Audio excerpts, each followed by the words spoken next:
22장 1절부터 18절까지 약간 길지만 함께 다 읽겠습니다. 22장 1절부터입니다. 그 일 후에 하나님이 아브라함을 시험하시려고 그를 부르시되 아브라함아 하시니 그가 이르되 내가 여기 있나이다. 여호와께서 이르시되 내 아들 내 사랑하는 독자 이삭을 데리고 모리아 땅으로 가서 내가 내게 일러준 한 산 거기서 그를 번제로 드리라. 아브라함이 아침에 일찍 일어나서 두 종과 그의 아들 이삭을 데리고 번제에 쓸 나무를 쪼개어 가지고 떠나 하나님이 자기에게 일러주신 곳으로 가더니 제3일에 아브라함이 눈을 들어 그곳을 멀리 바라본지라. 이에 아브라함이 종들에게 이르되 너희는 나귀와 함께 여기서 기다리라.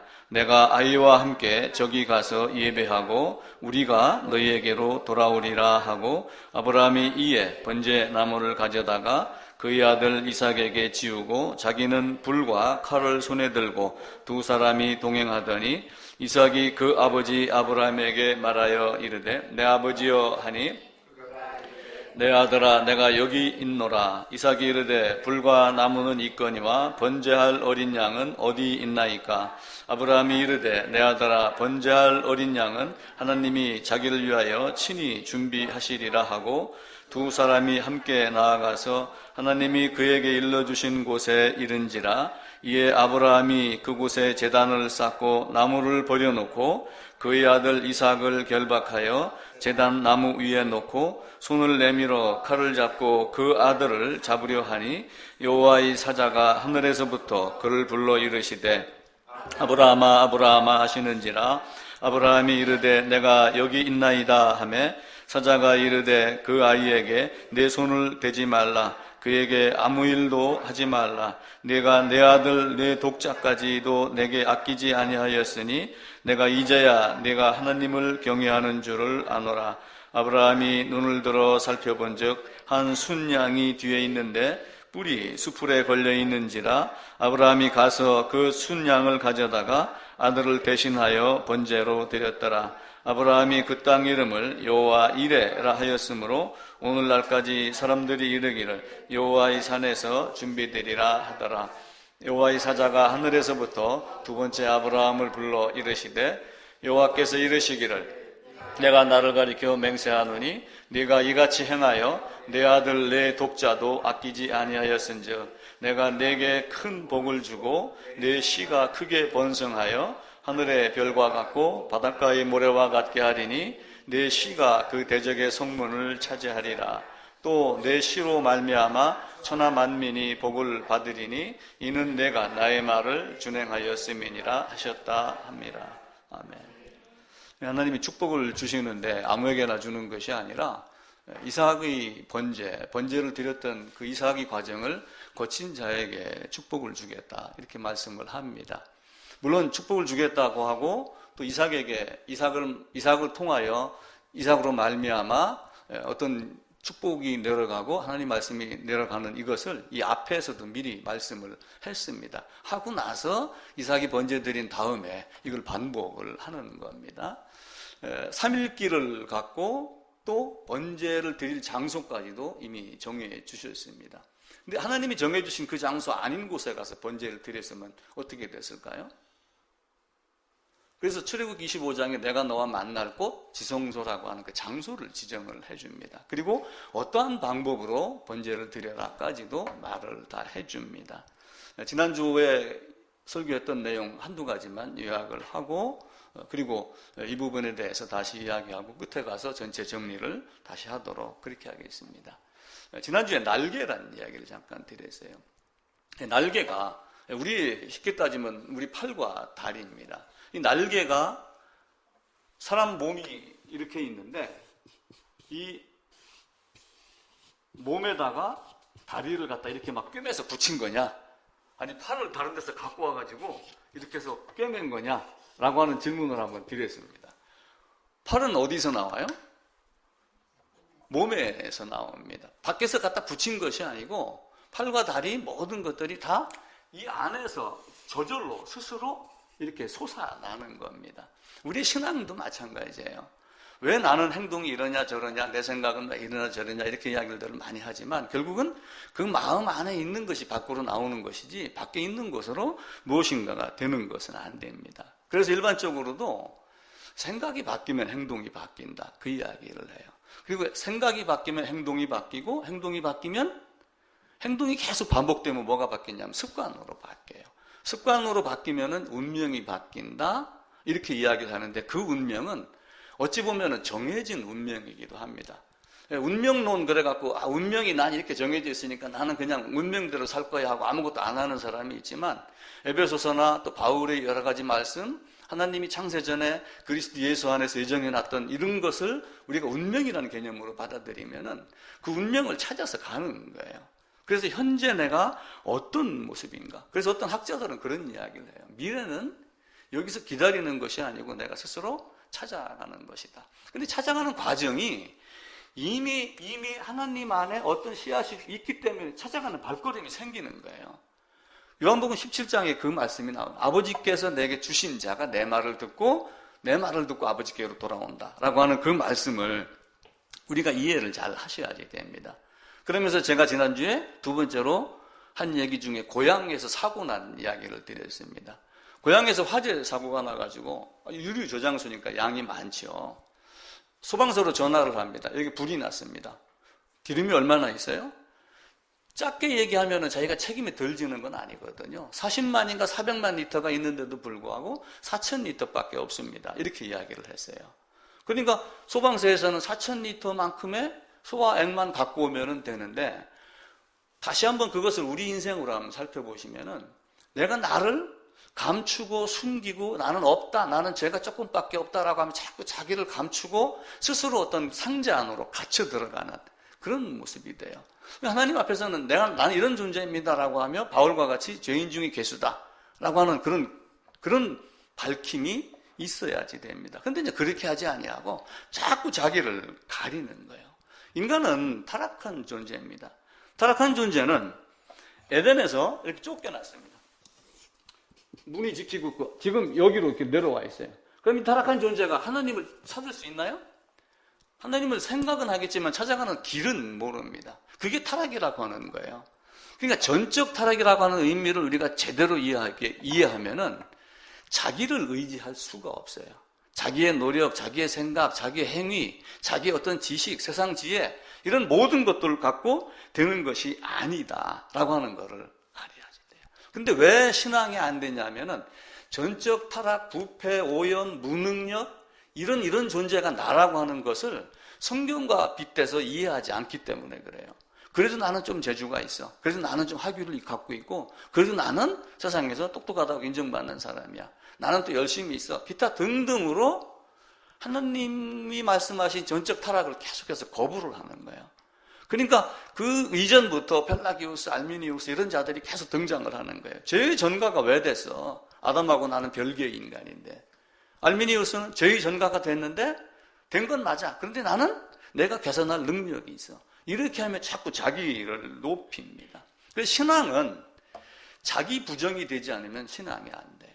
전적 타락이라는 개념을 100% 이해를 하고 전적 타락 안에 들어가지 않으면 신앙이라고 하는 것은 있을 수가 없습니다. 그래서 전적 타락의 개념이 뭔가라고 하는 것을 철저하게 따져야지 되고, 긍정의 힘, 그 긍정의 힘이라는 책도 나왔습니다. 긍정의 힘 책을 보면 난 할 수 있어, 이런 거 많이 합니다.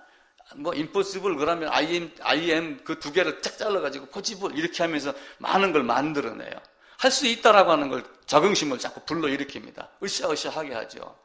그런데 긍정의 힘은 어디에서 나오냐면 부정에서부터 시작이 돼요.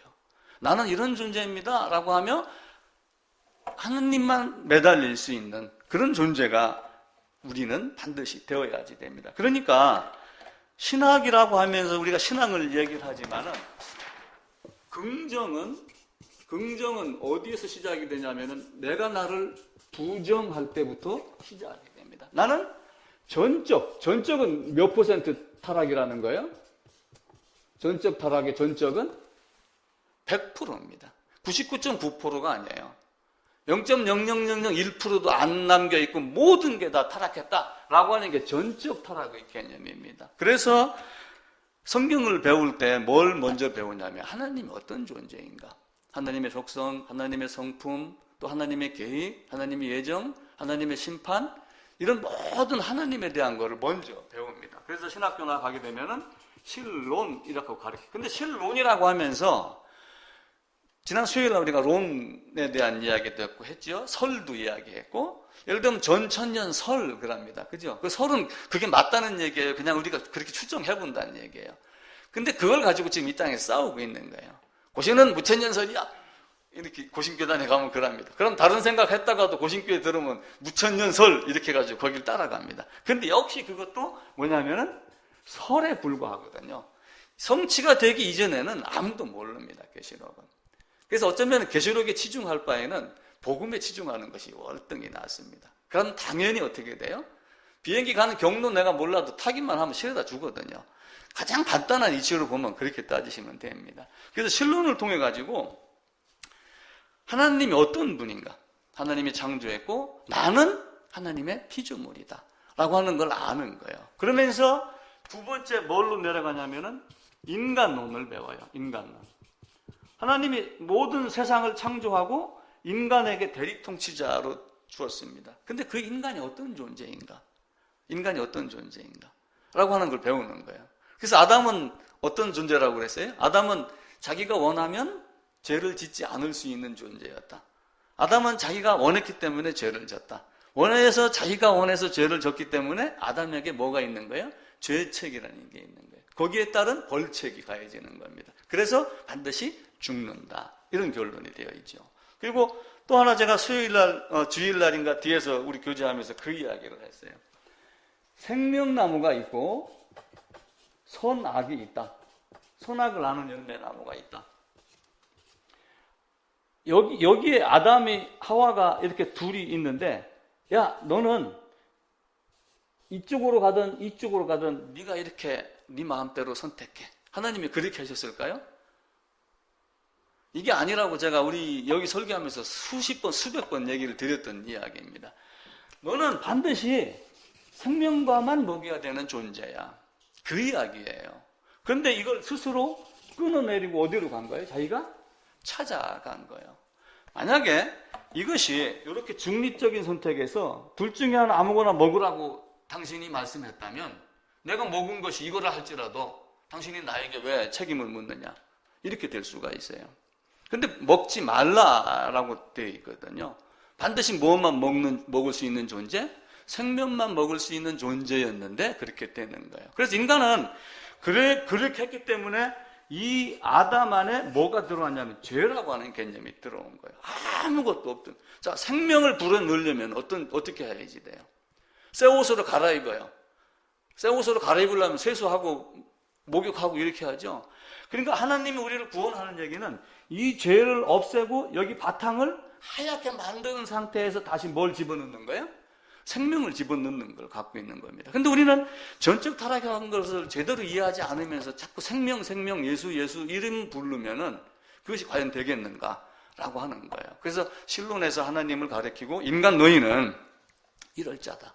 인간 너희는 무능력한 존재야. 너희 힘으로 될 수 있는 게 아무것도 없다라고 하며 너희가 생각하는 죄와 내가 생각하는 죄가 무엇인가의 차이점을 계속해서 이야기를 합니다. 인간이 죄 그러면 뭐가 죄 같아? 죄 그러면 뭐가 생각나요? 나한테 만약에 죄 뭐 생각나 그러면 엊그제 마누라하고 싸운 거? 옛날에 뭐 도둑질한 거? 뭐 이런 거? 옛날에 이모부 지갑에서 돈 10,000원 꺼냈다 뒤지기 두드러 맞았던 거? 뭐 이런 거 생각나요? 근데 하나님이 말씀하시는 죄와 인간이 생각하는 죄가 달라요. 그 차이를 어디서 얘기하냐면 인간론에서 계속 얘기를 해요. 그러니까 그 인간론이 결국은 내가 부정돼야 되는 존재구나. 나는 아무것도 아닌 존재구나. 하벨이구나. 나싱이구나. 라고 하는 걸 알아야지 하나님께 메어달리기 시작을 합니다. 근데 사람들은 도망가려고 그래요. 아니야. 나는 이런 존재입니다. 이렇게 하면 미국 같은 경우는 어떻게 해요? 땅굴 파가지고 딱 침대에 누워서 버튼 하나 누르면 무덤 속 들어가는 것 같이 도피 장소를 만들어 놓죠. 핵 같은 거 때문에. 또 어떤 사람들은 영화도 나오잖아요. 지구가 전쟁이 일어날 것 같으니까 뭐 우주선을 타고 달로 도망을 간다든지 뭐 이런 개념을 갖고 있습니다. 달로 도망가면 괜찮을까요? 저 화성 또 뜨겁든 안 뜨겁든 금성 차갑든 뜨겁든 관계없이 거기 가면은 괜찮을까요? 전혀 그렇지 않다라고 이야기를 합니다. 오바댜서 한번 찾아봅시다. 구약 오바댜서. 아모스, 호세아, 요엘, 아모스, 오바댜 1장입니다. 제 성경으로 1285쪽입니다.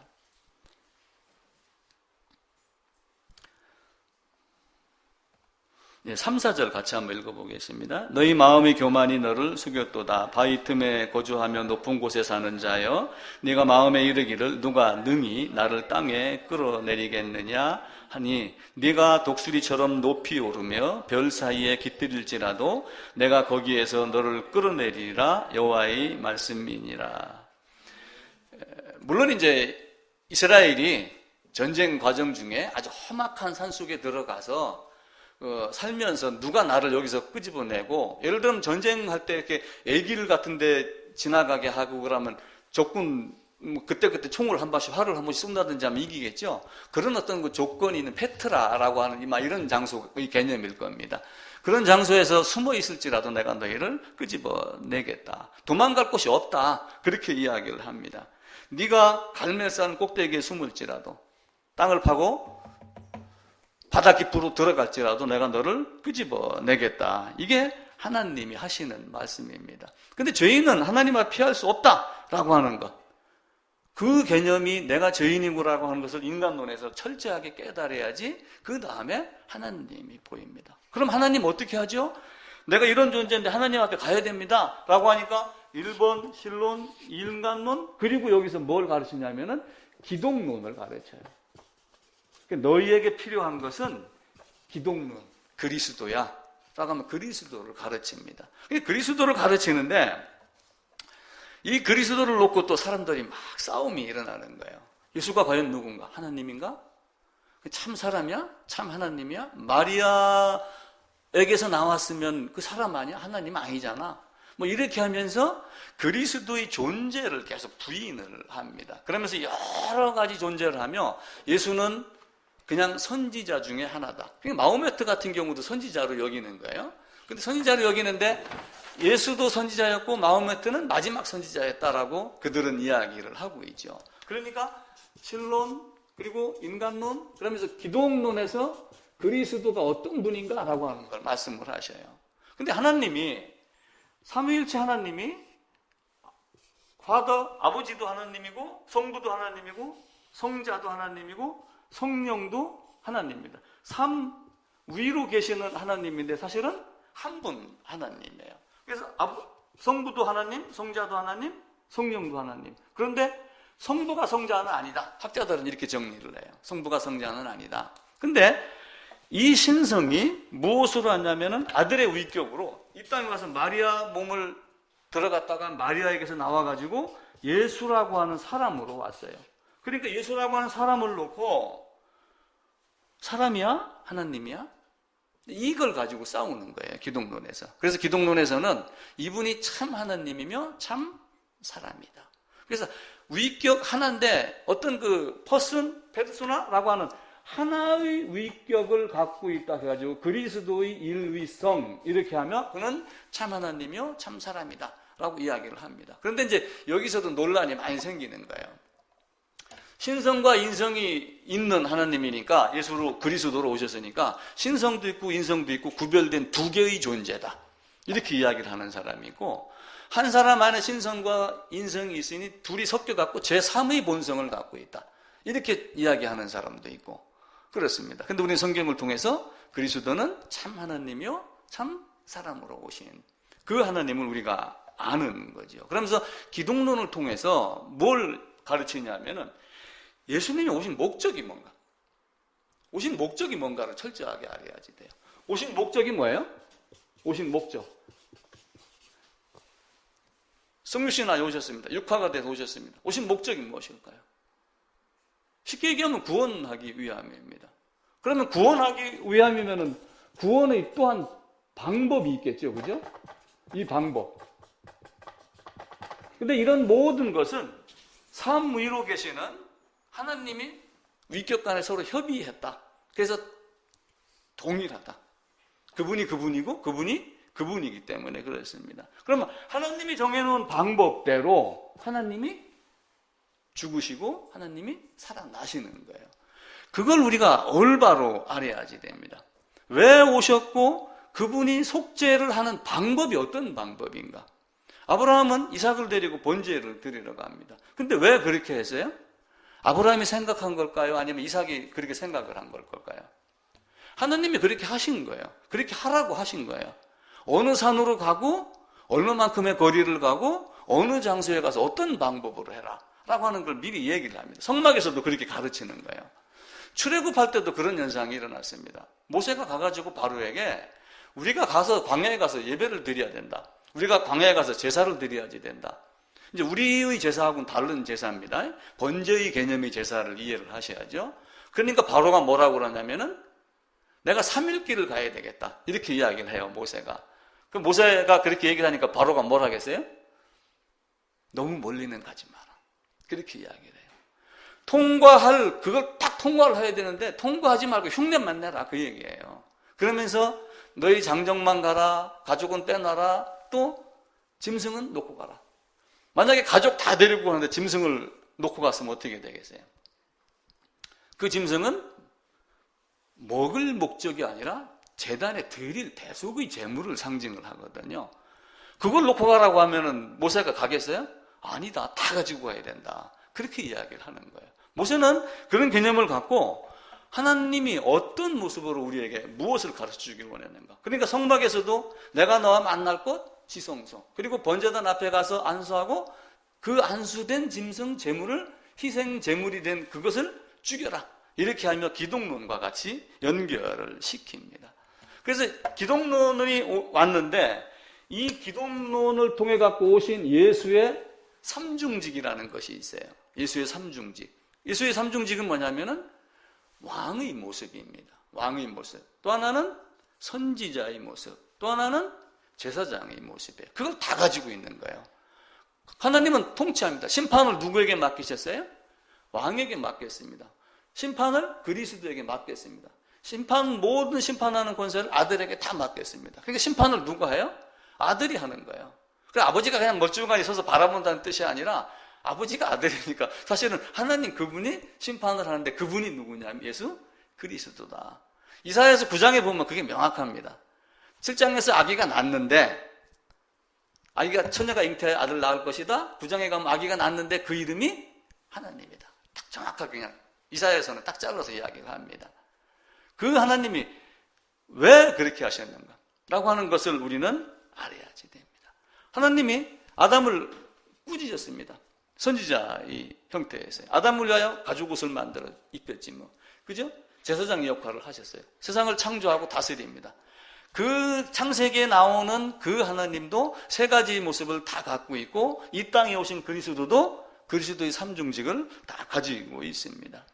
그러니까 이제 그리스도까지 이제 기독론까지 되면은 그 다음에 뭘 하냐면은 하나님, 인간, 여기 이제 전적 타락에 대한 개념이 들어가죠. 그러니까 너희에게는 기독, 예수가 필요한 거야 해놓고 그 다음에 이제 뭘 가르치냐면 구원론이라고 해서 가르치는 거예요. 근데 여기서 이제 뭘 얘기를 해요? 오직 은혜, 오직 믿음, 이걸 죽으라고 얘기를 합니다. 당연히 맞는 말이에요. 오직 은혜야, 오직 믿음이야, 오직 예수야, 오직 성경이야. 이걸 죽으라고 얘기를 합니다. 근데 이 단어를 죽으라고 외쳤다고 그건 맞나요? 앞에서 얘기를 드렸던 하나님이 어떤 방법으로 육화가 돼서 어떤 방법으로 속죄하기를 원하셨는가라고 하는 그 속죄의 방법을 여기서 다시 한번 풀어서 설명을 해야 되는데 우리는 아무것도 없고 할 수 없으니까 오직 은혜야, 오직 믿음이야 이렇게만 주장을 해요. 오직 은혜, 오직 믿음 부르짖지 않는 사람이 아무도 없어요. 다 그렇게 이야기를 합니다. 근데 무엇을 믿느냐라는 거예요. 어떤 방식으로 하나님이 해준 것이 나에게 은혜가 되느냐라고 하는 것을 여기서 우리는 찾아내야지 됩니다. 이신칭이라고 하는 이 믿음으로 의롭게 칭함을 받았다라고 하는 것만 반복해서 얘기할 것이 아니라 내가 어떤 방법을 통해서 의롭게 됐는가, 그것을 어디서 가르쳐줘요? 성막에서 가르쳐줘요. 성막에서 명확하게 가르쳐줍니다. 성막 울타리 이렇게 놓고 수많은 사람이 살고 있지만 죄를 깨달은 사람, 죄를 깨닫게 해주거든. 이 안으로 들어간다고 그랬죠. 반드시 뭘 한 마리 끌고 들어가요? 짐승을 한 마리 끌고 들어가요. 이걸 알아야지 돼. 근데 이게 이 안에 들어가서 여기서 안수하고 죄를 넘겨주고 죄인을 넘겨주고 해서 이게 뭘로 바뀌냐면 여기 가면은 재물로 바뀝니다. 그럼 이 재물이 어떻게 돼요? 이 재물이 여기서 죽죠. 그게 지성소의 개념이에요. 여기를 통과해야지 이 안에 있는 지성소에 들어가요. 지성소에 들어갈 때는 뭐만 가지고 들어가요? 피만 갖고 들어갑니다. 나머지는 다 태워버립니다. 전적 타락한 이거는 싹 다 이 세상에서 사라지고 없어야지 돼요. 그런데 인간은 자기 지혜로 구원의 방법을 다양한 방법으로 이야기를 합니다. 고신교회도 그렇게 얘기하는 사람 많아요. 그렇게 해가지고 천국 가겠어? 그럼 어떻게 하라는 거예요? 인간의 행위를 자꾸, 물론 열매를 보고 나무를 알 수는 있습니다. 행위가 나쁘니까 그게 꾸짖는 말이라고 여길 수는 있어요. 근데 듣는 사람들이 그 말을 자꾸 듣다 보면은 행위에다가 자기를 초점을 맞춥니다. 구원은 전적 타락한 개념을 알아야지 돼요. 저 바닷속에 히말라야 산에서 그 사람 둘 죽었잖아요. 5명인가. 뭐 귀신이 옮겨놓은, 귀신이 장난이 아니고서는 뭐 이런 신문 기사가 떴어요. 무슨 얘기인가 했더니 그 텐트하고 사람을 1km 떨어진 곳에다 옮겨갖다 쳐 박아놓은 거예요. 그 강풍이. 어찌 이런 일이 이렇게 하고 그러는 거죠. 그만큼 내가 죽을 수밖에 없는 존재. 나는 이런 존재. 내 힘으로는 이만큼도 할 수 없는 존재라는 걸 알아야지 기독 구원에 매달리고 그럽니다. 자, 아담은 어디서 나왔어요? 아담은 에덴에서 나왔잖아요. 자, 아담이 에덴에서 나왔습니다. 에덴 성전입니다. 쉽게 얘기하면 새 예루살렘의 모형이기도 합니다. 근데 문을 통과해가지고 세상에서 나왔다가 사실은 어디를 가기를 원해요? 여기 돌아가기를 원하는 거예요. 그 등반대 5명이 돌아가셨는데 그 중에 대장 김 뭐라고 하는 분이 자기가 마음속에 다 갖고 있는 어떤 표어가 하나가 있더라고요. 그 표어가 뭐냐면은 집에서 집으로 해요. 집에서 집으로. 집에서 왔다가 집으로. 제가 이 개념으로 봤어요. 히말라야 위험하답니다. 갔다가 돌아오지 못하는 분들이 간혹 있잖아요. 그러니까 가정에서도 늘 걱정을 하는 거야. 집에서 출발했으니 당신 집으로 오야지 돼. 그래서 그 사람도 집에서 집으로. 그래갖고 from home to home. 이걸 갖다 자기는 사실은 머리띠를 두르고 다니는 거예요. 그럼 아담은 어땠을까요? 아담도 from home이니까 다시 어떻게 to home이 돼야 되죠. 집으로 가야 돼요. 기독론 구원론을 통해 가지고 그쪽으로 돌아가는 그 모습이 돼야지 돼요. 하나님은 그 방법을 기독론, 구원론 이런 모든 것에서 다 가르쳐 줍니다. 그럼 구원받은 자가 무엇 가지고 살아요? 구원받은 자는 교회라는 모습으로 살아요. 교회. 이게 이제 교회입니다. 근데 교회가 이렇게 눈에 보이는 가시적 교회가 있고 눈에 보이지 않는 교회가 있어요. 눈에 보이는 가시적 교회, 어떤 존재로 있는 유형교회. 근데 보이지 않는 무형교회가 있습니다. 여기 땅에 있으니까 지상교회, 보이지 않는 교회는 사실은 어디에 있어요? 지금 우리가 이 땅에 살고 있지만 거듭났다면 우리의 영혼은 사실은 어디에 가 있는 거예요, 지금? 하나님 우편에 있는 거예요. 천상교회를 생각을 하는 거예요. 근데 지상교회 안에는 너도 나도 아멘하고 은혜를 부르짖지만 그게 정말 예수 안에 하나님 우편에 앉힌 자가 된 건지 안 된 건지는 아무도 몰라요. 대신 우리는 서로 교제를 하고 성경을 보고 하는 관점을 통해서 성경대로 이분이 그 방법대로 성막을 통과해서 지성소에 들어갔다 나오신 분인가 아닌가를 우리는 어렴풋이 알기 시작을 하죠. 이 에덴 성전에서 쫓겨났다가 다시 에덴 성전으로 돌아가는 새 예루살렘의 과정. 그 과정이 사람들이 궁금하니까 여기에서 뭘 하냐면은 나는 거듭났어. 그러니까 여기 가는 과정을 뭘로 자꾸 보냐면 정말 론으로 또 이렇게 보면서 연구를 합니다. 그래서 계시록 연구 못하면 바보 같은 목사라고 그런 소리를 많이 듣습니다. 그래서 저는 계시록은 잘 모릅니다. 어쨌든 종말은, 론은, 설은 이미 우리가 알고 있던 이런 개념이 아니라 하나님이 예정하신 대로 이루어져 갑니다. 그 과정을 우리가 잘 보고 이 전체적으로 신론, 인간, 그리고 기독론, 그리고 구원, 교회, 종말론 이렇게 하면 성경 전체를 보고 우리가 살지만 거기서 이것을 신학으로 하고 멈출 거냐 신앙으로 할 거냐라고 하는 것을 생각을 해야지 돼요. 그러니까 신학은 학문이 아니다 이렇게 이야기를 하지만 우리는 신학을 통해서 앞선 사람의 신학적 유전을 통해 가지고 그걸 신앙으로 자꾸 이루어져 나가야지 됩니다. 자, 아담이 범죄에서 밖으로 쫓겨났습니다. 아담이 밖으로 범죄에 쫓겨나서 지금 여기에 있습니다. 그런데 성경은 창세기에서 무슨 얘기를 하냐면은 아담은 남편을 사모하는 사람이 된다. 하와에게 남편을 사모하는 마음을 주었다. 이렇게 이야기를 해요. 그래서 사모라고 하는 게 뭐예요? 하나님 남편을 사모한다 그러니까 어떤 섹스, 육체적인 어떤 이런 것이 사모로 생각하는 사람들이 있긴 있어요. 근데 그것은 아니고 복음을 놓고 우리가 보게 되면은 내가 본 남편에게 돌아가리니. 호세아서에 나오죠. 나는 너를 지으신 남편이야. 내가 그리스도 남편에게 너희를 중매하는 거야. 라고 하며 성부 하나님, 성자 하나님, 삼위일체 하나님을 무엇으로 보냐면은 남편으로 봐요. 그러니까 이스라엘을 향해서 무슨 얘기를 하냐면 왜 너희가 간음했어? 라고 하면 그 간음한 것을 어떤 이스라엘 백성 전체를 놓고 누구로 표현을 하면 여자로 표현을 해요. 그러면서 네 유방이 다른 남자에게 빨린 바가 되어 있다. 이렇게 하며 너희가 그런 수치스러운 일을 당하고도 돈을 주면서 그렇게 해달라고 그러느냐? 이렇게 하면 이스라엘과 유다를 막 책망을 합니다. 그게 하나님이 우리에게 너희가 어떤 존재인가를 바라보게 하는 거예요. 남편을 사모한다라고 했는데 예를 들어서 I like 이렇게 하는 I want 이 개념이 아니라 난 desire라고 하는 그 욕구, 아주 강력한 욕구라고 하는 단어를 써가지고 본향을 사모하는 마음을 줬다. 그래서 히브리서 기자도 본향을 사모하는 마음, 전도서 3장에도 영혼을 사모하는 마음, 그러면서 남편에게 돌아가게 하는 그것을 말합니다. 남편에게 돌아가야 되는데 남편에게 돌아가는 것을 어떻게 하느냐? 학자들이 어떻게 그걸 해석을 하냐면 저는 히브리어나 이런 게 좀 약하니까 좀 잘 모릅니다. 근데 그들이 보면은 아내가 원하는 것은 그러니까 하와가 남편을 사모한다고 합니다. 근데 그 사모하는 게 하와가 원하고 사모하는 모든 것은 누구에게 달려있다? 남편에게 달려있다.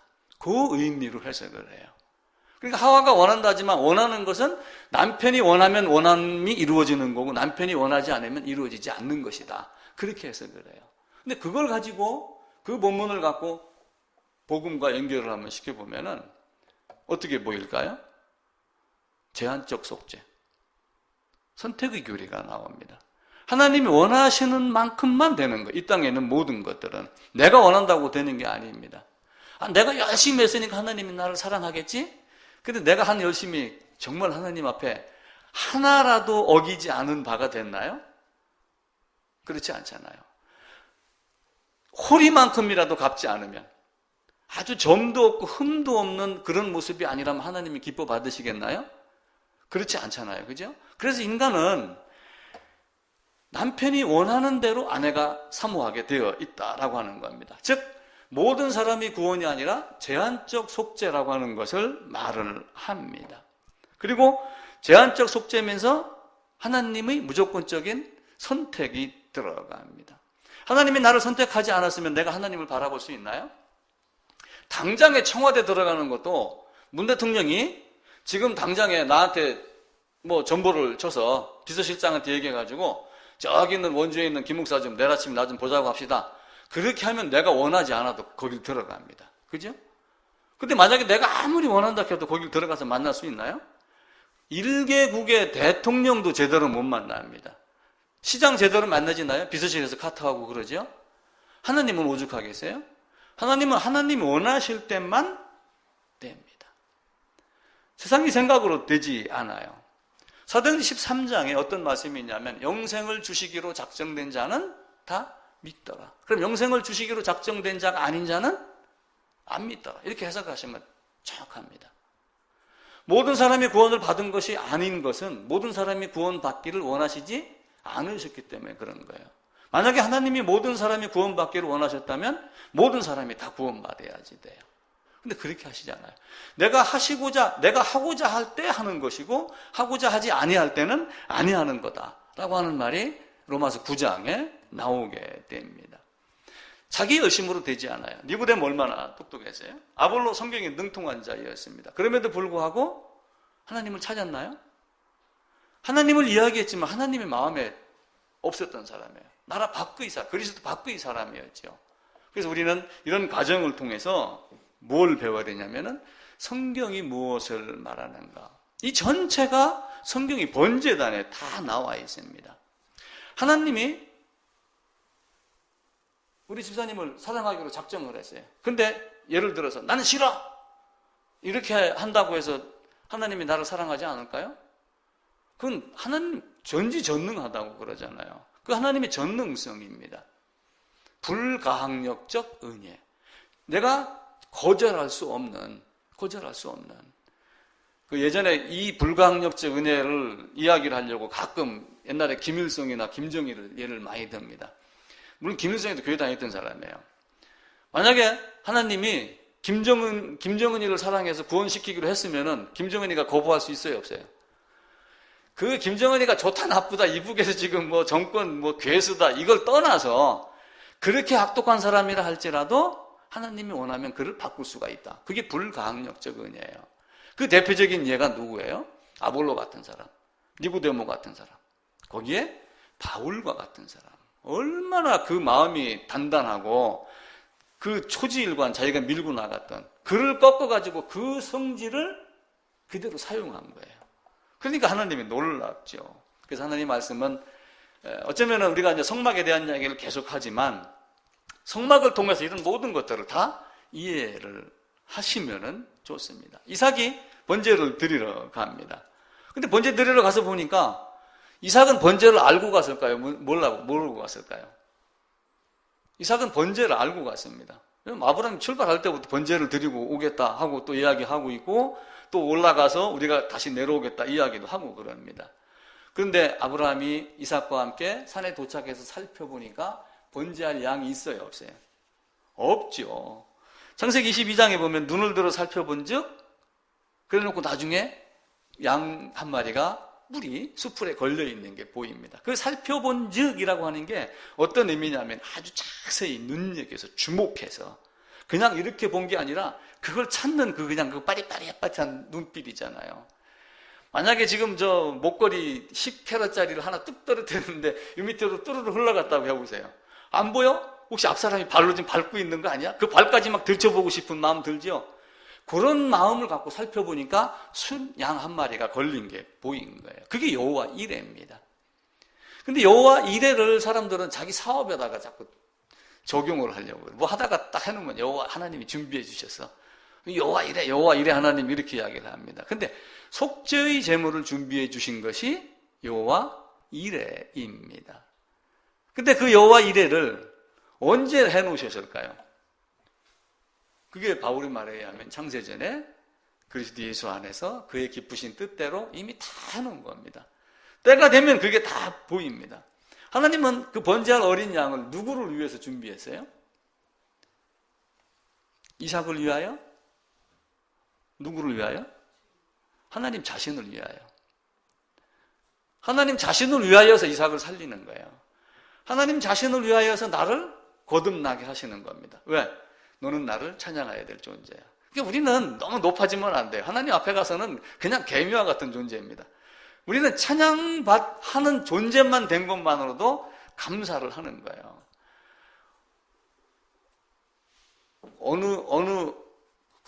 성전이 문지기로 있는 것이 좋사오니 이런 말씀이 있어요. 큰 화로운 집에 사는 것보다 성전이 문지기가 더 낫다 하는 대로 새 예루살렘에 들어가는 것만으로도 우리는 만족을 해야지 됩니다. 하나님이 나에게 말씀을 깨닫게 하는 그것은 하나님 자신을 위하여서 하나님이 예정해 놓은 것을 성취하는 그것을 위하여서 그렇게 합니다. 나는 곧 나를 위하여 내 죄를 도말하는 자니, 이렇게 하는 거예요. 그러니까 나의 힘이 아니고 누구의 힘이에요? 요 하나님의 힘입니다. 우리 찬송가 잘 부르잖아요. 나의 힘이 되신 여호와여, 내가 주를 찬양합니다. 이렇게 하면서 찬양은 그렇게 하는데 실제서는 전부 자기 힘으로 밀고 나가는 거예요. 그러면서 내가 이걸 했습니다. 이 자랑을 많이 해요. 유대인은 신앙의 전수가 계속해서 내려옵니다. 신명기 6장에 보면은 자식에게 신앙을 전수해라, 가르쳐자라고 하면서 쇠마에 대한 이야기가 이렇게 나오게 됩니다. 그러면 신명기 6장 4절 이후에 이스라엘의 신앙이 전수가 됐을까요? 아니에요. 그 이전부터. 아담은 가인과 아벨에게 신앙에 대한 이야기를 했을까요? 안 했을까요? 하나님에게 가죽 옷 얻어 입은 것, 범죄하고 두려워 떨었던 것, 피하고 숨었던 것, 이거 다 얘기했겠어요? 안 했겠어요? 다 했습니다. 성경의 기록 찾아보라고 하면 저는 못 찾아냅니다만 다 유추하면 나옵니다. 근데 그 믿음을 아벨은 받아들였고 가인은 받아들이지 않은 거예요. 아브라함, 이삭, 야곱 다 마찬가지입니다. 야곱도 리브가의 장막에 있으면서 먹고 놀았겠어요? 어린애 마냥 놀기만 했겠을까요? 그 장막에서 어머니로 인하여 교육을 다 받았습니다. 그런데 어떠한 일이 일어났을 때 각자의 반응이 다른 거예요. 구원하기로 예정된 자는 성경 말씀을 보면 반응을 하고, 그렇지 않은 자는 반응을 하지 않습니다. 그래서 제가 말씀드렸던 게 보편적인 부르심이 있다. 일반 은총이 누구에게나 다 있습니다. 다 있는데도 불구하고 그 중에서 특별 은총에 해당이 되는 사람이 있고, 어떤 것을 이야기를 했었을 때 귀에 들리는 효과적인 부르심이라는 것이 있어요. 그래서 수많은 아이들이 1000명이 놀고 있는데 해가 집니다. 여기서 엄마가 야, 밥 먹자! 그렇게 하면은 그 소리 듣는 놈은 딱 한 놈밖에 없어요. 내 새끼. 다른 사람은 그 소리를 들어도 집으로 갈 생각을 안 해요. 자기 엄마가 아니거든요. 그래서 하나님 아버지께서 아들에게 주신 자는, 양은 목자의 음성을 알고 목자의 음성대로 따라가고 그렇게 합니다. 아담이 범죄했습니다. 하나님이 뱀에게 말씀했어요. 뱀에게 이르시되 네가 이렇게 했으니 너는 땅으로 기고 너는 여자와 원수가 되고 너희 후손도 여자의 후손과 원수가 되겠다. 이렇게 말씀을 합니다. 자, 뱀이 있는데 이 뱀이 어떤 뱀일까요? 그러니까 뱀에게 이야기를 합니다. 뱀에게 이야기를 하는데 너의 후손, 뱀의 후손이 있어요. 뱀의 후손. 그럼 단순하게 여기서 얘기하는 뱀은 저 산속에 있는 뱀만을 이야기하는 게 아니에요. 물론 그 뱀이 그 뱀인지 저는 모릅니다. 그런데 뱀에게 이야기를 하며 너는 여자와 원수가 되고 너희 후손도 여자의 후손과 원수가 된다라고 하는 이 너희 후손이 사실은 뭐냐면은 뱀입니다. 바꿔 얘기하면 하나님을 거부하고 거역하는 자, 하나님께 도전하는 자. 뱀의 후손은 가인의 후손. 아벨과 가인이 있는데 가인의 후손으로 계속 내려온 사람들이 다 뱀의 후손입니다. 그러니까 에베소 2장에 있는 대로 이스라엘 나라 밖, 언약 밖에, 나라 밖에, 그리스도 밖에 있는 사람이 가인의 후손이며 뱀의 후손입니다. 그러니까 예수님은 이 땅에 오셔가지고 예수님은 욕한 적이 있을까요? 없을까요? 우리가 말하는 쉽게 얘기하면 욕. 성경에 보면 그게 나와요. 뱀들아, 독사이 새끼들아, 이렇게 이야기를 해요. 그 거룩한 입에서 어떻게 험한 말이 나왔어요? 뱀들아, 독사이 새끼들아. 세례자 요한도 그 이야기를 합니다. 독사이 자식들아. 세례 받으러 나오는 사람들을 향해서 이 독사이 자식들아, 이렇게 이야기를 해요. 바꿔 얘기하면은 그들이 형식적으로 지금 세례를 찾아 나온 거지 실제 마음속에 변화가 없는 거예요. 유대인들은 우리가 이제 10계명 읽을 때 4계명 읽으면서 안식일 지키라 그러잖아요. 이런 거 저런 거 다 범합니다. 다 범하는데도 안식일인데도 한 가지 반드시 하는 게 한 가지가 있어요. 태어난 지 8일째가 안식일이면 안식일에도 할례를 행해요. 그럼 예수님이 한 말씀 하잖아요. 너희가 안식일에도 할례를 행하면서 내 말을 지키지 않느냐? 모세의 말을 지키지 않느냐? 그 말씀을 하는 겁니다. 그 하나님 앞에서 우리는 어떤 존재인가? 너희 죄인은 반드시 희생 제물을 끌고 머리에 안수하고 죄를 넘겨주고 그리고 죽이고 피는 지성소로 가고 고기는 다 태워서 이 세상에서 흔적이 없게 해라. 그렇게 얘기를 합니다. 이삭에게도 마찬가지로 아브라함에게도 마찬가지로 내가 지시하는 한 산 거기서 번제를 드려라. 그래가지고 며칠 길을 가요? 3일 길을 갑니다. 예수님도 3일 길을 가세요. 출애굽할 때 모세가 백성을 이끌고 애굽 광야에 가서 제사 드리겠다는 것도 며칠 길이에요? 3일 길입니다. 그 3일이 묘하지 않아요? 이삭을 통해서 예표로, 이삭을 통해서 모형으로 지금 누구를 가리키냐면은 그리스도 예수를 가르칩니다. 그러면서 성막의 제사를 거기서 또 다시 한번 가르칩니다. 번제는 반드시 대속물이 필요한 걸 알고 있어요. 우리는 만화에 보게 되면은 이삭이 그냥 이만한 초등학교 2, 3학년 정도 돼갖고 쩔쩔쩔쩔거리고 따라다니는 모습으로 자꾸 만화가들이 그려요. 골리앗과 다윗과의 싸움에서도 다윗을 아주 초등학교 3학년 정도로 그려갖고 갑옷이 질질 끌리게 이렇게 해서 만화를 그려놓습니다. 아니 사울이 등신인가요? 갑옷을 그렇게 입고서 걸어다니지 못할 정도의 갑옷을 줬겠어요? 그렇지 않아요. 요세푸스라고 하는 유대 역사가 있는데 그 사람이 그런 정황을 이제 정리를 해서 이삭을 그때 몇 살로 보냐면 25살로 봐요. 요셉이 이삭이 번제를 드리러 갔을 때가 약 25살이다. 그러면서 한 산 바로 내가 지정해 준 장소 거기로 가라 라고 하면 그곳에 갔었을 때 25세인 청년이 번제물을 찾습니다. 번제가 무엇인가는 분명히 알아요. 번제가 무엇이냐면은 내가 죽여야 되는데 나를 대신하여 죽을 어떤 대속의 짐승이 있다는 걸 알아요. 그래서 아버지한테 묻는 거예요. 아버지, 나는 하나님이 어떤 분인가 알고 그리고 내가 어떤 존재인가 알고 기독론이 어떤 내용인가 알고 그러니까 나는 이제 거듭나야지 됩니다. 나는 번제를 드려야 되는데 이 번제를 위하여 준비될 양이 어디 있습니까? 라고 이렇게 묻습니다. 근데 아브라함이 무슨 이야기를 해요? 하나님이 친히 준비할 것이다. 이렇게 이야기를 합니다. 하나님이 친히 준비를 할 것이다 라고 했는데 그 말을 가만히 생각해 보세요. 삼위일체 하나님의 신성이 아들의 위격으로 이 땅에 오셔서 그래서 제가 지난주에 어떤 말씀을 드렸냐면은 능동적으로 오셨다. 자원하여서 이 백성을 사랑하는 긍휼의 마음으로 이 땅에 오신 거예요. 오셔가지고 그 육신의 고통 채찍이 맞으면서도 사실은 무엇이 두려운 거예요? 그 예수님 그 자신이 두려웠던 게 아니라 사람의 입장에서 그 매와 고통과 십자가의 그 고통이 사실은 받기가 쉬워요, 어려워요? 어렵죠. 그러면서도 내 아버지의 뜻대로, 내 뜻대로 말고 아버지의 뜻대로 하며 거기를 간 능동적 의미의 수동적 순종이라는 개념을 말씀을 드렸어요.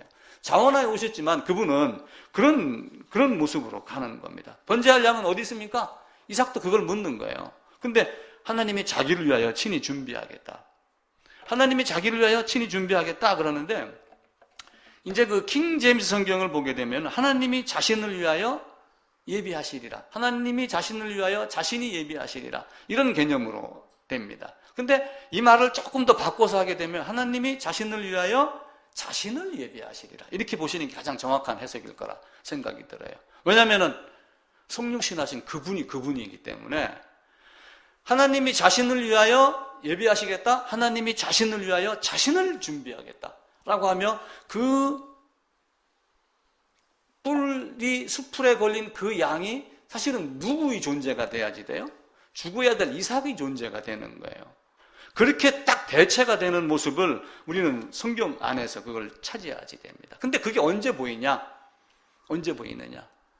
에스더는 죽으면 죽으리라 그랬잖아요. 처음부터 올라가면서 번제한 양 어디 있습니까? 이렇게 하며 찾은 거 아니에요. 그죠? 창세기 22장으로 다시 한번 가봅니다.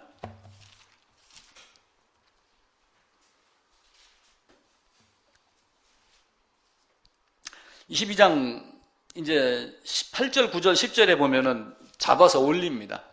자, 번제단에서 이삭을 태웁니다. 이삭을 태워야 되는데 나무를 어떤 겹겹이 이렇게 싸갖고 얘가 땅이라고 그러면은 어느 정도 쌓아놓고 이후에 이삭을 눕혀야 되겠죠. 이제 나중에 한번 다시 말씀을 드릴게요. 이때 당시에 인신제사가 굉장히 심했습니다. 그래서 이삭을 제사 드리는 것을 인신제사라 여기는 사람들이 있었어요. 근데 몰레기 제사도 인신제사였어요. 이집트에서도 그때 당시에 인신제사를 드렸어요. 전쟁에 나가서 패할 것 같다 그러면 왕들이 자기 자식을 잡아갖고 죽였습니다. 이삭을 그런 제사로 사람들이 보는 거예요. 근데 그들은 죽었고 다시 돌아오지 못했고 이삭은 죽었다가 살아났고 하나님은 인신제사를 원하시는 하나님이 아니에요. 그 몰레기 제사를 드리지 말라 이렇게 이야기를 하거든요. 아브라함이 여기에 이렇게 있는데 이때 이 이삭이 몇 세 정도가 되냐면은 25세예요. 25세. 요세푸스의 말에 의하면 25세의 청년이 묵는데 자기가 원하지 않았으면 묶이겠어요? 안 묶이겠어요? 그럼 아브라함은 몇 살이에요? 이삭이 25세면은 100세에 나왔으니까 125살입니다. 125살의 노인네가 아들이 발버둥 치면 묶을 수 있어요? 없어요? 못 묶습니다. 여기서 묶은 걸 들어 올렸을까요? 아니에요. 스스로 이삭이 번제단 위에 올라가 있고 그 다음에 묶고 이렇게 한 거예요. 여기서 순수하게 묶였다 하더라도 들어 올릴 힘이 125세의 노인에게는 없습니다. 예수님은 골고다로 가기 전에 누가복음 19장에 보게 되면은 예루살렘을 향하여 앞장서서 가시더라 이렇게 말씀을 하셔요. 그렇게 하면 십자가를 지고 그 몇 킬로 되지 않는 거리지만 가다가 쉼터가 굉장히 많습니다. 피곤해서 쓰러지고 그러니까 예루살렘 골목에 가면은 몇 번째 쉬었던 곳 하면서 설명이 다 이렇게 나와 있어요. 거기를 통과하면서 자기 스스로 어디로 올라간 거예요? 십자가를 지고 골고다 언덕까지 올라간 거예요. 그리고 십자가에 못 박히셨습니다. 자원하여 그렇게 된 거예요. 수동적 의미였지만 자원하여 오셔서 백성을 구원하기 위하여. 그리고 그 고통에도 불구하고 나는 이 길을 가야 된다. 오늘과 내일과 모레는 내 길을 가야 하리니. 주는 그리스도요 살아계신 하나님의 아들이다 라고 외쳤던 베드로에게 그거 말고 내가 죄 때문에 너희를 구하기 위해서 죽고 장사되고 3일 만에 살아날 거야. 이 이야기를 반복해서 합니다. 아브라함 이삭을 죽였습니다. 이삭을 죽인다고 하는 마음이 0.00001%로도 거짓이라고 그러면은 하나님이 멈춰 이렇게 했겠어요? 아닙니다. 완벽한 마음이 들어가는 그 0.00001초의 찰나에 아브라함의 손을 멈추게 하신 하나님. 그렇게 하고 13절에 살펴본 즉 뭐가 있어요? 순양이 보입니다. 그러니까 우리도 나는 이런 존재야 라고 하면서 딱 물속에 빠져도 허우적거리면서 나는 내 힘으로 갈 수 없는 존재야 라고 딱 됐을 때 그게 보이는 거예요. 그게 아니면 안. 그러니까 우리가 쉽게 하는 말로 하늘이 무너져도 솟아날 구멍이 있다 라고 하는 말이 무너져야지 솟아날 구멍이 보이는 거예요. 무너지지 않으면 솟아날 구멍이 보이나요? 안 보입니다. 자기가 찾지. 근데 그게 나의 힘이 아니라 다른 힘이라는 것을 아는 거예요. 그러니까 히브리서 기자가 누가 기록을 했냐 뭐 논란이 많습니다. 바울이 썼냐 뭐 누가 썼냐 많은데 그래서 이제 통상 히브리 기자 이렇게 이야기를 합니다. 히브리 기자가 이삭을 죽은 자 가운데서 다시 받은 것이다. 왜냐하면 이미 아브라함은 죽이기로 작정하고 자, 왜 죽이는데 두려움이 없었어요? 아브라함 이삭을 죽이는데. 자, 예를 듭니다. 죄송합니다. 내가 공민이 예를 들을게요. 딱 내가 타임머신을 타고 미래를 딱 갔다 왔는데 공민이 손자가 대통령이 딱 돼 있는 거야. 근데 공민이가 비행기를 타고 가다 비행기가 추락하고 있는 중이야. 공민이 죽겠어요? 안 죽겠어요? 안 죽어요. 그죠? 히스기야 왕이 살려주세요 하고 기도를 했습니다. 히스기야 왕이 살려주세요 하고 기도를 했는데 하나님은 히스기야 왕을 죽이려고 했을까요? 아니면 고난, 고통, 기도를 알게 하려고 그렇게 했을까요? 두 번째죠. 왜 그러냐면은 15년을 살려줬는데 3년 후에 므낫세가 태어나요. 그리고 므낫세가 12살의 왕이 돼, 15살의 왕이 됩니다.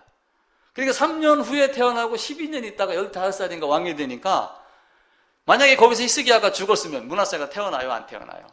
안 태어나죠? 미리 앞을 당겨보는 거예요. 미리 앞을 당겨보면 그게 보이는 겁니다. 예를 들어 영화 봐보세요. 영화 내가 미리 한번 보고 같이 들어갔어요. 옆에서 다음에 뭐가 나올까 이러면 기분 좋아요? 안 좋아요? 근데 모르면은 이게 어떻게 될까 늘 궁금하고 두렵고 막 이러잖아요.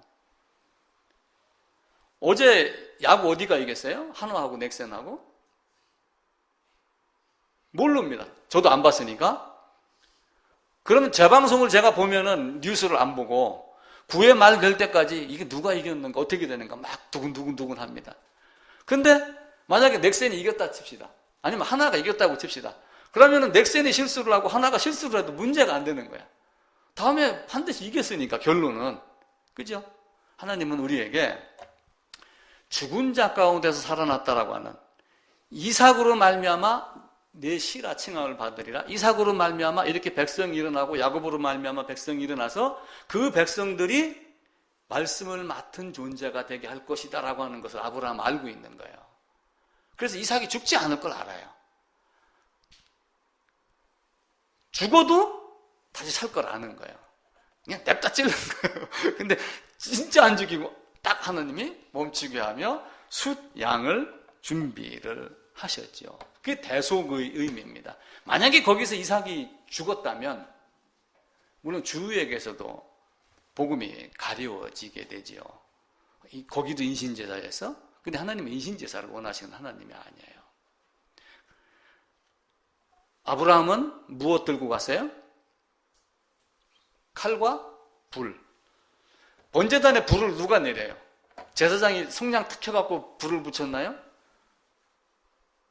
성막을 완성하고 번제단을 완성하고 하늘에서 불이 내려와서 불이 붙었다 이렇게 이야기를 해요. 그 불을 성부 하나님의 입장에서 아브라함이 불을 들고 칼을 들고 가는 거예요.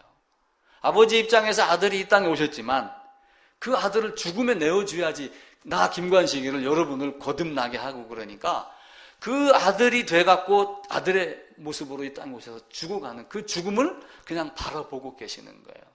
그리고 그 아브라함은 내가 올라갔다가 우리가 다시 올 거야 라고 하며 되돌아올 것까지 이미 다 계산을 하고 있습니다. 성부 하나님, 성자 하나님, 그걸 알게 하시는 성령 하나님. 내 뜻대로 말고 아버지 뜻대로 하여 주옵소서. 그러니까 결국은 홈에서 홈입니다. from home to home. 여기를 빠져나왔는데 여기서 헤매다가 다시 나는 일이 가야지 돼 라고 하는 게 신앙의 전체의 과정입니다. 그거를 이스라엘의 역사를 통해서 사건을 통해서 사람을 통해서 우리에게 가르쳐 주는 거예요. 역사 공부는 왕연대 이렇게 외우고 하는 그것만 해갖고 되나요? 그것만 해갖고 되는 거 아닙니다. 역사 속에서 누구를 만나야지 돼요? 사람을 만나고 사건을 통해서 왜 이런 사건이 일어났고 그 사람들의 삶을 통해서 역사를 배워야지 잊어버리지 않거든요. 성경도 마찬가지예요. 왜 이렇게 하셨는가를 우리가 이해를 하면은 성경 전체를 한눈에 이렇게 볼 수 있어요. 볼 수 있어야지 됩니다.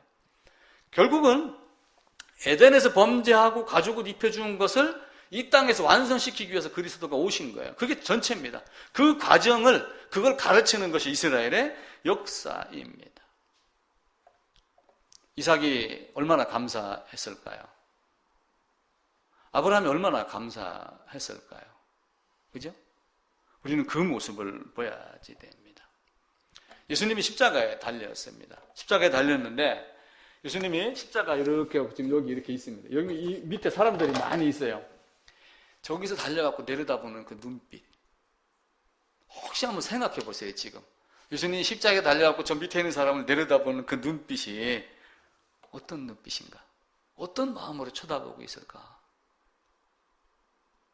예수님이 십자가상 7원이라는 일곱 말씀 하셨습니다. 제 1원이 아버지 저들을 사하여 주옵소서. 자기들이 하는 걸 모릅니다. 그렇게 이야기를 해요.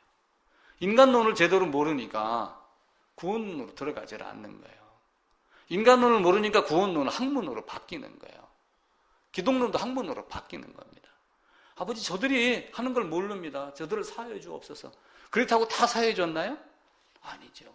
왜 예수님은, 하나님은 전지전능하신 분입니다. 말씀으로 우리 선생님 죄삼 거듭나게 해주세요.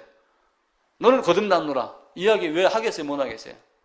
충분히 가능하신 분인데도 왜 죽으셨을까요? 그건 숨세워서 묵상하셔야지 됩니다. 말씀으로도 가능하신, 말씀으로 세상을 만드신 분인데 왜 굳이 여기 와서 매를 맞고 십자가에 못 박혀서 죽고, 십자가라고 하는 건 사용 도구에 불과하지 십자가가 복음이 아니거든요. 왜 그 사용 도구에 매달려서 죽어야지만 됐을까? 라고 하는 것을 한번 생각을 한번 해보세요. 왜 그랬을까요? 왜 꼭 죽어야지 됐어요? 죽지. 왜? 저희는 죽어야 돼요. 결론은 아주 쉽습니다. 반드시 죽으리라. 무트타무트. 반드시 죽어야지 돼요. 그래서 아담이 처음에 아무것도 없던 존재, 아담 앞에 아무것도 없던 존재인데 여기서 너는 뭘 먹을 거냐? 생명, 선악, 아무것도 없던 존재. 이 상태로 다시 돌리는 거예요. 이걸 먹고 여기가 죄가 들어간 이 죄를 없애갖고 다시 뭘 집어넣기를 원하는 거예요? 하나님은 내 몸에서, 내 생각에서 죄만 꺼내지 않아요. 죄인을 죽이지. 죄만 꺼낼 수 있으면 하나님입니다. 근데 하나님도 그 방법을 택하지 아니하고 죄인을 죽입니다. 사과나무를 열리지 않게 하려면 사과나무를 뽑아서 태워버리는 거예요. 사과 죽어라고 따도 내년에 사과 또 열립니다. 가지치기 잘만 해주면 더 잘 열립니다. 엉뚱한 가지치기 하면 안 돼요, 여러분들. 아, 나는 이건 안 해, 난 이것도 안 해. 그래, 나 이렇게 살 거야. 하지만 잡지 잘못하면 그 열심으로 엉뚱한 사과만 더 열리는 거예요. 우리는 우리 마음속에 이 장벽을 빨리 무너뜨려야 됩니다. 중국의 만리장성은 우주선에서도 보인다고 그러죠. 우리 마음속에 있는 장벽은 하나님이 다 알고 계세요. 그걸 빨리 깨부셔야지 됩니다. 그게 되지 않으면 절대로 안 됩니다. 다시 정리를 하면은 이삭이 약 25세에, 아브라함이 125세에 번제를 드리러 갑니다. 근데 거기에서 사람들이 내가 이 아이와 함께 번제를 드리고 내려오겠다라고 하는 그 아이라고 하는 단어 때문에 자꾸 사람들이 이삭 그리고 다윗을 아기로 봐요. 이 아이로. 예수님의 제자들 베드로는 몇 살쯤 됐겠어요? 바울이 약 30에서 33살쯤에 다메섹 지나갈 때의 나이가 33살쯤이라고 그렇게 이야기를 합니다. 베드로는 몇 살쯤 됐을까요? 예수님이 33살 그 사이 중간에 배 노젓고, 그죠?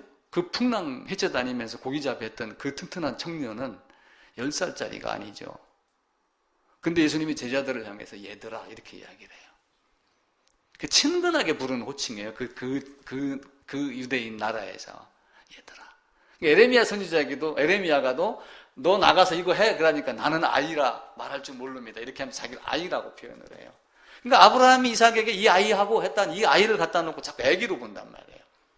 근데 역사가의 말에 의하면은 25점.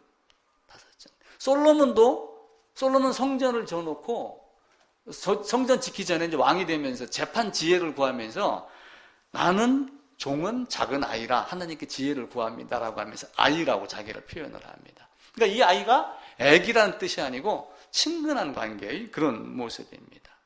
자, 번제단 이야기를 다시 드리면은 우리는 성막에 들어갈 때, 이 성막에 들어갈 때 억지로 끌려 들어가요? 자기가 들어가요?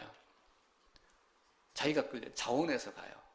왜 그러냐면 죄를 깨닫거든 라고 하는 조건이 붙거든요. 죄를 깨닫게 해주거든. 그러면 그 다음 바톤은 누구한테 넘어오는 거예요? 자기가 들어가는 거예요. 이삭이 자발적 동의 없이 나는 거부합니다 했으면 묶였겠어요? 묶이지 않았습니다. 이삭이 자발적 동의하에 묶이고 올라가고 이 모든 과정을 다 거친 거예요. 예수님도 스스로 앞장서서 예루살렘에 올라갔습니다. 이삭이 아직 결혼도 안 했을 나이잖아요. 그죠? 이삭이 결혼한 나이가 몇 살이냐면 40세라고 나옵니다. 그 뒤에 성경 말씀에 보게 되면은. 그런데 아직 씨도 없는데 이삭 씨로 말미암아 네 자손이 이렇게 얘기하는 거 보면 이삭이 죽어요, 안 죽어요? 안 죽을 걸 미리 아는 거예요. 제가 이 이야기를 해도 되는지 모르겠다. 주일 저녁 예배 이제 마치고 집에 갔는데 갑자기 몸이 퍽 주저앉았어요. 그리고 죽는 것 같은 그런 순간이 탁 오더라고요. 몸이 막 어슬어슬 춥고.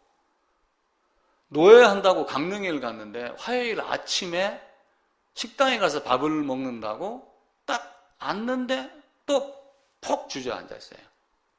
그러면서 제가 순간 어떤 기도를 했냐면은, 하나님, 내가 아직 할 일이 남아있는 사람입니다. 딱 그 기도밖에 안 했어요. 내가 아직 언제까지 무슨 일을 해야 됩니다. 마음속으로는 죽는다는 생각은 안 하죠. 그죠? 만약에 내가 그런 것이 미리 보였다면은 지금 여기서 죽음에 대한 두려움을 갖고 없겠죠. 그죠? 설령 그런 몸이 좀 불편한다 할지라도. 마찬가지로 이삭은 그 모습을 갖고 있는 거예요. 스스로 자원하여 번제단 위에 올라가고 묶이고 아버지가 주기도록 놔놓고 찔러진 바로 그 순간에 팔은 멈추고 순양이 준비되어 있고, 예수님은 요한복음에서 10장에서 무슨 말씀을 하냐면 나는 버릴 권세도 있고 다시 얻을 권세도 있고, 그 이삭과 예수님과 동일합니다. 그러면서 나는 버릴 권세도 있고 다시 얻을 권세도 있는데, 그러면서 바로 그 한두 절 뒤에 가게 되면은 아버지와 나는 하나이니라, 이렇게 하며 스스로 하나님이심을 밝힙니다. 하나님은 다양한 사건을 통해서 우리에게 가르쳐 줍니다. 삼일길도 가르쳐 주고, 이삭은 독자라고 그러죠. 여기 성경에서. 왜 독자라고 굳이 썼을까요? 이스마엘이 있는데도 독자라고 그래요. 유일한 독자. 아브라함과 사라이로 말미암아 난 독자. 독생자 예수가 또 오시잖아요. 독생자 예수도 사실은 예수님의 육신의 형제는 있습니다. 그러면서도 독생자라고 하는 그 모노게네스라는 걸 쓴 것은 유일한 하나님, 유일이라 하는 그 뜻을 이야기를 하는 거예요. 그래서 예수를 통해서 우리에게, 이삭을 통해서 우리에게 많은 것을 가르쳐 줍니다. 요한복음 8장을 봅니다.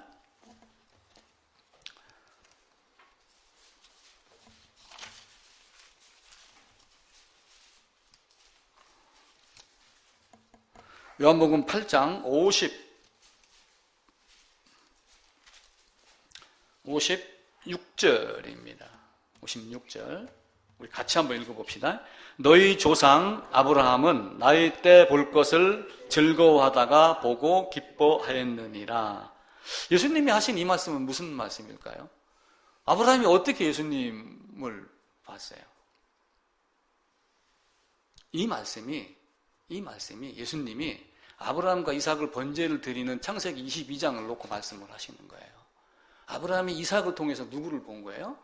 오실 예수 그리스도. 모형으로, 예표로 이삭을 통해서 보여주신 그걸 보고, 그때 당시에 아브라함은 나이 때 볼 것을 미리 보고 기뻐하였느니라. 그런데 너희는 아브라함의 자손이라 하면서 나를 죽이려 하느냐? 이렇게 하며 그 백성들에게 혼구멍을 내주는 장면이죠. 아브라함은 나이 때 볼 것을 보다가 기뻐하였느니라.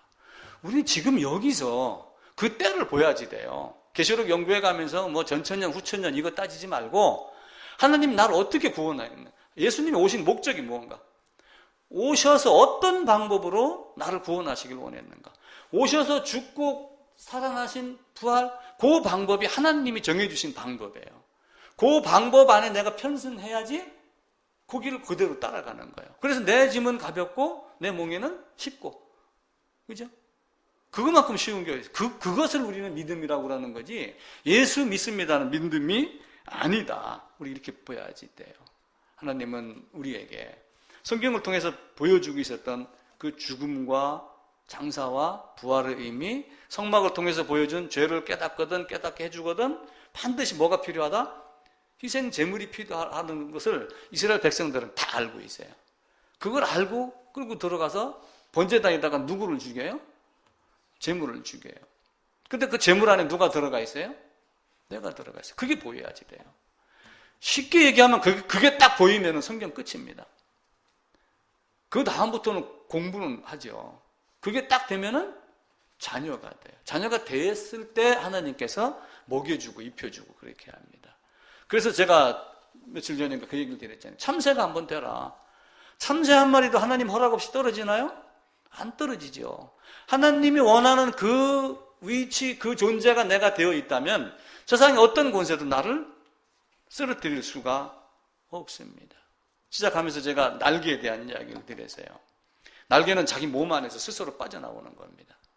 그 복음이 씨가 돼갖고 팔과 다리가 나와갖고 스스로 날개가 돼서 세상을 날아다니는 그 모습, 세상을 밟고 다니는 그 모습이 돼야지 돼요. 그래 됐을 때 우리에게 진짜 행복이 있는 거예요. 우리가 예배, 또 우리 유교 제사 이런 걸 통해 가지고 번제 제사 이렇게 이야기를 하면은 이상한 형식으로 보고 있지만 유대인의 제사 번제는 죄인을 죽이는 것, 죄를 졌을 때 속죄제 드리는 것, 무엇인가 잘못 허물이 있었을 때 속건제 드리며 번제 드리며 하나님과 친교하기를 원하는 화목제, 거기에는 반드시 희생 제물이 들어가요. 근데 가인은 소제를 드렸어요. 소제라 해가지고 쉽게 얘기하면 쌀보리 이런 곡물을 갖고 드리는 제사가 소제입니다. 근데 소제는 반드시 뭐가 있어야 되냐면은 번제, 화목제가 플러스 돼서 소제하고 같이 드려야지 돼요. 근데 가인은 번제, 화목제 없이 소제만 드렸어요.